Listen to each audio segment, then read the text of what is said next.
Assalamualaikum warahmatullahi wabarakatuh. Perkenalkan, nama saya Pion Oktaviani dari kelas 1A Prodi D3 Keperawatan. Saya Ria Maulana. Saya Gita Ayu Pratiwi. Dan saya Retno Wulan.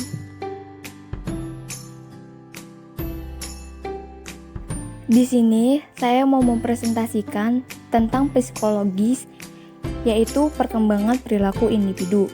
Di sini ada pengertian perkembangan individu.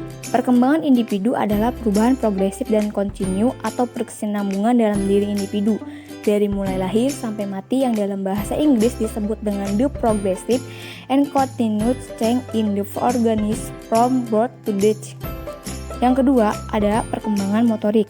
Perkembangan motorik atau motor development merupakan proses perkembangan yang progresif dan berkaitan dengan perolehan bermacam keterampilan fisik berbeda dengan perkembangan memori pada anak. Aspek-aspek perkembangan individu. Yang pertama, perkembangan fisik atau skill motorik. Yang kedua, perkembangan kognitif atau bahasa. Yang ketiga, perkembangan moral atau sosial atau keagamaan. Yang keempat, perkembangan emosi kepribadian. Faktor perkembangan individu. Ada 4 macam faktor yang mendorong kelanjutan perkembangan motor skill anak, yang juga memiliki campur tangan orang tua dan juga guru dalam mengarahkannya, yakni pertumbuhan sistem saraf. Sistem saraf merupakan organ halus dalam tubuh yang terdiri dari struktur jaringan serabut saraf sangat halus yang berpusat di central nervous system, yakni pusat sistem jaringan saraf yang ada di otak. Pertumbuhan otot. Otot merupakan jaringan sel yang bisa mengubah, memanjang, dan menjadi unit atau kesatuan sel yang mempunyai daya mengkerut. Perubahan struktur jasmani. Perubahan jasmani tersebut dipengaruhi pada perkembangan kemampuan dan juga kecakapan motor skill anak. Perkembangan bahasa. Bahasa adalah kemampuan untuk berkomunikasi dengan orang lain. Bahasa sangat erat kaitannya dengan perkembangan berpikir individu.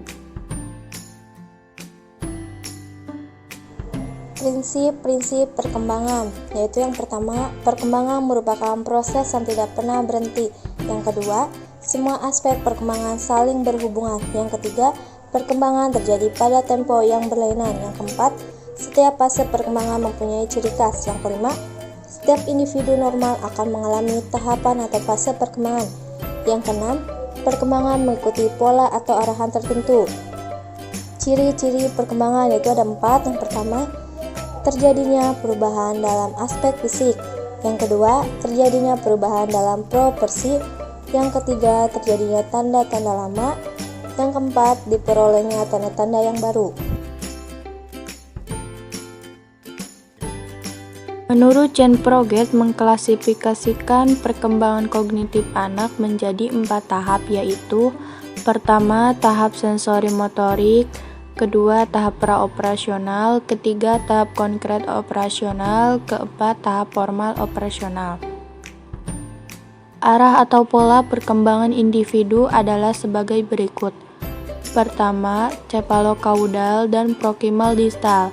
Perkembangan manusia itu mulai dari kepala ke kaki dan dari tengah, jantung, paru-paru dan sebagainya ke samping tangan. Kedua, struktur mendahului fungsi. Ketiga, diferensiasi ke integrasi. Keempat, dari konkret ke abstrak. Kelima, dari egosentris ke perspektivisme. Keenam, dari outer control ke inner control. Selanjutnya ada 4 contoh perkembangan individu, yaitu sebagai berikut. Contoh pertama, mulai bersosialisasi dengan lingkungan. Kedua, mengembangkan keterampilan intelektual. Ketiga, mulai berpikir tentang emosi diri sendiri.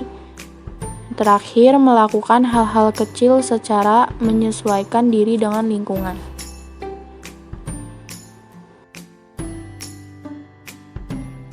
Oke, sekian dan terima kasih dari kelompok kami tentang perkembangan perilaku individu. Mohon maaf jika materinya ada yang kurang jelas dan tidak lengkap.